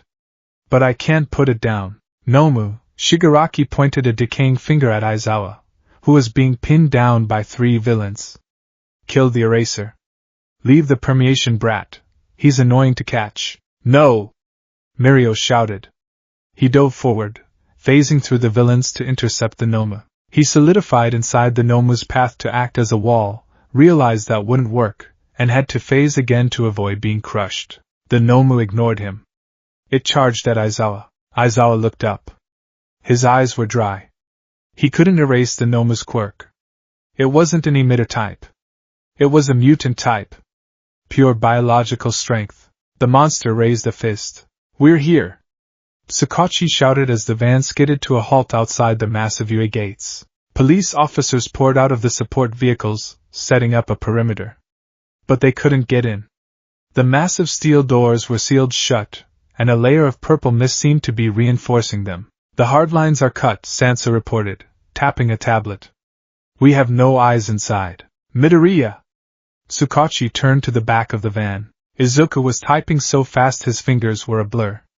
I'm bypassing the external junction box. The villains cut the phone lines, but the UA security system has a localized intranet for the disaster simulations. It runs on a separate fiber optic cable buried 6 feet deep. They missed it. Can you get in? I'm already in, Izuku said, his eyes reflecting the cascading code on his screen. Accessing camera feeds. Now, the wall of monitors in the van flickered to life. The scene that greeted them was horrific. My God, Sakachi whispered. Izuku didn't gasp. He didn't have time. His eyes darted from screen to screen, processing the battlefield like a chessboard. Camera 1, eraser head. Critical condition. Right elbow shattered. Orbital fracture likely. Still fighting. Camera 2, students scattered. Bakugo and Kirishima engaging in Sector B. Mid-range danger. Camera 3, Center Plaza. Lemillion versus unknown bioweapon. Zoom in on Camera 3, Izuku ordered. He didn't ask. He ordered. An officer obeyed, magnifying the image. Izuku watched Mirio phase through the ground, launch an uppercut, and bounce off the creature's chest. Why isn't it going down? Sakachi asked. Lemillion hits like a truck. Izuku rewound the footage 3 seconds. He played it back at 0.25 speed. He watched the impact. He watched the way the creature's skin rippled outward from the point of contact, dispersing the kinetic energy like a stone dropped in a pond. It's not durability, Izuku said, his voice cold. It's shock absorption. And hyperregeneration. Look at the bruising on its arm. It healed in 2 seconds. So it's invincible? No, Izuku said. Nothing is invincible. It's just a bad matchup. On the screen, the Nomu was grabbing Aizawa by the head. Mirio was screaming, trying to pull the monster off, but he couldn't get a grip because he had to keep phasing to avoid the counter swings. He's going to kill him, Sakachi said, reaching for his radio. Snipe. Get the door open. We need to breach now. It'll take too long, Izuku said. The door is reinforced titanium alloy. Even with Snipe's quirk, it's 3 minutes of cutting. Aizawa had 3 seconds. Izuku looked at the console in front of him. There was a schematic of the USJ's infrastructure, PA system. Emergency broadcast override. Detective, Izuku said. Get me a microphone. What? I can talk to them, Izuku said, plugging a headset into the console. The speakers are hardwired into the dome's acoustics. They aren't digital. The jamming signal won't block an analog audio feed. Midoriya, you're not a hero. You can't. I'm not going to fight it. Izuku snapped, turning to Sakachi. His eyes were burning with a green fire the detective had never seen before. I'm going to tell Lemillion how to kill it, Sakachi stared at him. Then, he nodded. Do it. Izuka put on the headset. He tapped the All Zones button. He took a breath. In his mind, he wasn't a quirkless boy. He wasn't a consultant. He was the notebook. He was the analysis. He was the one thing the villains hadn't accounted for. Inside the USJ, the sound of breaking bones was imminent. The Noma had Aizawa's face in its grip. Shigaraki was laughing. Game over, Eraser. You were a cool NPC, but, screech. A piercing feedback noise erupted from every speaker in the facility. It was so loud that everyone, villains, heroes, students, clapped their hands over their ears. Even the Noma flinched, dropping Aizawa. Then, a voice cut through the static. It was calm, amplified, and terrified no one. It sounded like a customer service announcement from hell. Attention, Pro Hero Lemillion. Mirio, who was hovering halfway out of the ground, looked up at the ceiling speakers, confused. Huh! In the ruined zone, Bakugo froze. He knew that voice. He would know that voice anywhere. Deku? This is Police Command, the voice continued, devoid of emotion. We have eyes on the target. Analysis of the bioweapon indicates a quirk combination of hyperregeneration and shock absorption. Shigaraki stopped scratching his neck. He looked around wildly. Who is that? Is that a cheat code? Kurogyri, cut the audio. I cannot, Tamura Shigaraki. It is hardwired. Blunt force trauma is ineffective, the voice droned on. Punching it is useless. You are wasting kinetic energy. Mirio listened. The voice was right. He had been throwing everything he had, and it was like punching water. Switch tactics, the voice commanded. The creature's brain is exposed but protected by the absorption layer. However, its biology is still organic. It requires oxygen. It requires nerve signals. Izuku watched the monitor in the van. He leaned into the mic. Lemillion. Do not strike the surface. Phase past the dermal layer. Solidify your arm inside the thoracic cavity to disrupt the lungs, or phase into the cranial fluid to apply direct pressure to the brain stem. Bypass the shock absorption. The entire plaza went silent. It was a brutal instruction. It was a soldier's instruction. Heroes were taught to incapacitate.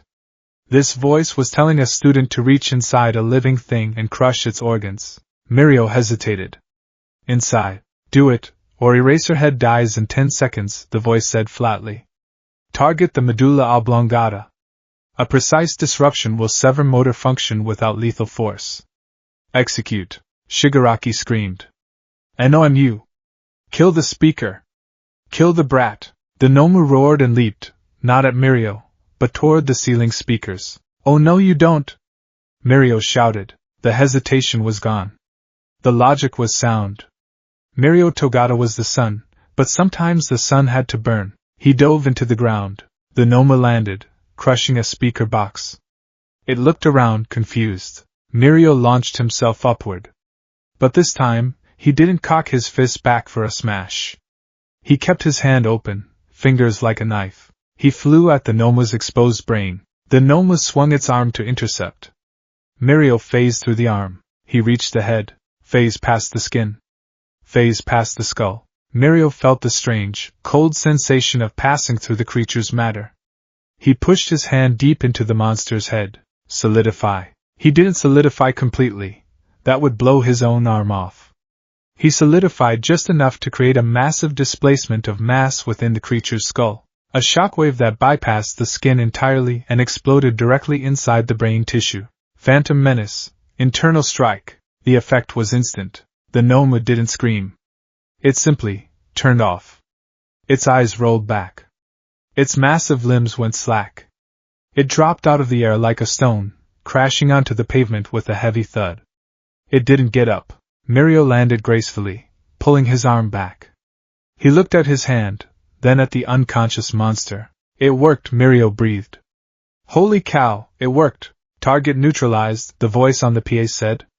Secure Eraserhead. Reinforcements are breaching the north gate in 30 seconds. Shigaraki stood frozen. He was trembling. Not with fear, but with rage. You cheated, he whispered. You used to walk through. Who is that? Who is playing against me? The massive steel doors of the USJ groaned. Then, with a screech of tearing metal, they were ripped open. I am here! All Might wasn't there. But Snipe was. And Midnight. And the riot squad. Gunfire erupted. Snipe unloaded his revolver toward the villains. Kurojiri. Retreat! Shigaraki shrieked. The game is bugged. We're leaving! The purple mist expanded, swallowing Shigaraki and the unconscious Nomu, which sank into the warp gate slowly. I'll get you! Mirio shouted, diving for them, but the mist vanished just as his hand passed through it. They were gone. Silence fell over the USJ. The speakers clicked off. The aftermath was a blur of blue flashing lights and paramedics. The students of Class 1A were gathered near the entrance, wrapped in shock blankets. Most were unharmed, just shaken. Izuku sat in the back of the police van, the headset around his neck. He was trembling. The adrenaline dump was hitting him hard. He felt nauseous. I told him to crush its brain. I gave an order to maim. It was necessary. He knew it was necessary. But the coldness of his own voice haunted him. Midoriya. Tsukachi opened the van doors. He looked at the boy. You did good. Is Aizawa-sensei okay? He's in critical condition, but he's alive. The medics say if the Noma had gotten one more hit in. Tsukachi let the sentence hang. You saved him. Izuku nodded weakly. He disconnected his laptop. I should file the report. Come on out. Get some air. Izuku stepped out of the van. The cool mountain air hit his face. The scene outside the USJ was chaotic. Heroes were giving statements. Students were crying. A stretcher was being wheeled past. On it lay Aizawa, bandaged from head to toe. Suddenly, a hand shot out from the stretcher. Aizawa grabbed the arm of a passing paramedic. Wait, Aizawa croaked. Sir, you need to rest. The voice, Aizawa rasped, his visible eye scanning the crowd. The police, on the comms. Who? Tsukachi walked over. That was us, Eraser. Aizawa looked at Tsukachi, then at the boy standing behind him. The plain-looking boy in the oversized police windbreaker, clutching a laptop like a shield. Him? Aizawa wheezed. The consultant? Izuku bowed. I apologize for the unauthorized intervention, Eraserhead-san. It was the only variable that offered a solution. Aizawa stared at him for a long moment. Then, his grip on the stretcher loosened. Logical, Aizawa whispered. Then he passed out. As the medics wheeled him away, a commotion broke out near the student group. DKU! The shout was explosive. Katsuki Bakugo stomped across the pavement. He had a blanket draped over his shoulders, but he looked ready to fight a war. Kirishima and Uraraka were trailing behind him, looking confused. Bakugo stopped 3 feet from Izuku. He glared at the police jacket. He glared at the ID badge. That was you, Bakugo accused. On the speakers. Telling Lemillion what to do, Izuku met his gaze. Yes, you. Bakugo's hands shook. You weren't even there. You were in a damn van. I had a better vantage point, Izuku said calmly. You treated it like a video game. Bakugo yelled. We were dying in there, and you were just commentary? I was providing tactical support, Izuku corrected. And nobody died. Which is more than I can say for what would have happened if I hadn't stepped in. Bakugo grit his teeth. He hated it. He hated that voice. The voice that used to mutter useless trivia was now commanding pro-heroes. And the worst part? The hero listened. And it worked. Hey, Mirio Togata jogged over. He was covered in dust, and had a bruise on his cheek, but he was smiling. You're the voice. Mirio pointed at Izuku. Police command, right? Consultant Izuku Midoriya. Izuku introduced himself. Mirio grabbed Izuku's hand and shook it vigorously. You saved my bacon in there, Midoriya-san. I was punching a brick wall. When you said phase inside, I was like, whoa, that's dangerous. But then I realized it was the only way. How did you know about the shock absorption? I analyzed the kinetic dispersal patterns of its skin, Izuku explained automatically. It wasn't rigid, it was fluid. It behaved like a non-Newtonian fluid under stress. Mirio laughed, patting Izuku on the shoulder hard enough to make him stumble. I have no idea what that means. But you're a genius. Seriously, thank you. Sir Knight, I would love you. Izuku blushed. I just did my job. Mirio turned to the students. You guys hear that? This guy is the real MVP. The man in the chair. The students of 1A looked at Izuku. Uraraka stepped forward. You figured out the villain's weakness just by watching? That's amazing, Yaoyorozu added, looking at Izuku with calculating respect. To process that data under such pressure. He's quirkless, Bakugo spat out. The class went quiet. He's quirkless, Bakugo repeated, staring at Izuku with a mix of loathing and confusion. He's a nobody. Mirio blinked. Quirkless? He looked at Izuku. Really? Yes, Izuku said quietly. I don't have a quirk. Mirio's smile didn't falter. In fact, it got wider. That makes it even cooler. Mirio beamed. You did all that with just your brain? That's awesome. Power isn't everything, right? Bakugo looked like he had swallowed a lemon. All right, clear out. Tsukachi stepped in, placing a hand on Izuku's shoulder. The consultant has more work to do. We have to analyze the footage to ID the other villains. Midoriya, get back in the van. Yes, detective. Izuku turned to leave. He felt eyes on his back. As he climbed into the van, he glanced back one last time. Bakugo was watching him. The look wasn't just anger anymore. It was fear. For 10 years, Bakugo had feared nothing, because he was strong and Deku was weak. But today, Deku hadn't been weak. He had been dangerous. Izuku closed the van door. He opened a new file on his laptop. Subject, The League of Villains. Leader, Tamura Shigaraki. Disintegration. Transport, Kurogiri, Warp Gate. Asset, Nomu, bioengineered soldier. Note, the Nomu was designed to kill All Might. It failed because it lacked a brain capable of adapting to a non-standard combatant. The villains are childish.